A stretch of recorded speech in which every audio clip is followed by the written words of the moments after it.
Make a circle. Hawak-hawak po kayo dyan. Make a circle. Circle na lang po.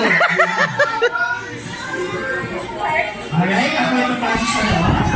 Make a circle. Paunahan lang po yan. Ayan, ang hindi makakakuha, upo na. Alright, ready? Siyempre, kailangan nyo makinig sa akin. How to play this game. Kailangan nyo makinig sa akin. Pag sinabi ko asan ang ulo, hawakan ang ulo. Pag sinabi ko hawakan ng balikat, hawakan.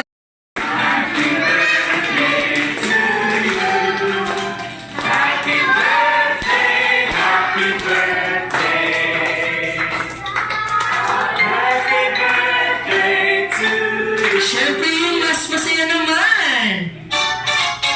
Happy birthday to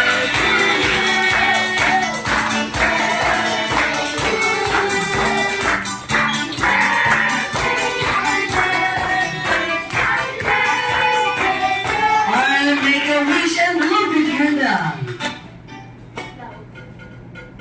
Happy birthday, Kesha!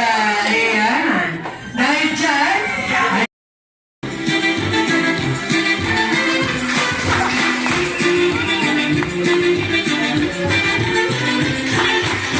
maraming salamat. Ayan, syempre, pwede na po kayong maupo. Ayan. Maraming salamat. Syempre, si Mommy and Daddy, dito lang sa harap. Ayan. Samahan po natin si Rakesh. Alright, dahil dyan, may question lang naman ako sa kanilang dalawa. Dahil si Mami ang kinakabahan sa aking question, siya ang uunahin natin. Ayan. O, hindi simple lang naman ang aking question. Magbibigay ka lang ng 3 katangian ni Rakesh. Tapos sa tingin mo naman niya sa kanyang daddy. Ano ang una? Ng color pink. Rosas, very good. Alright. And the next one, what color is this? Very good.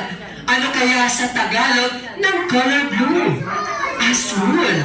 Ayan, maliban sa asul, meron pang isa. Asul at? Ayun, hindi na nila alam.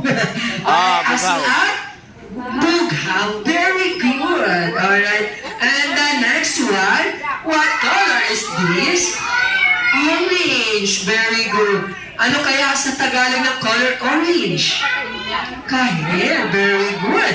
Ayan, Jalica's listen. Meron tayong yellow.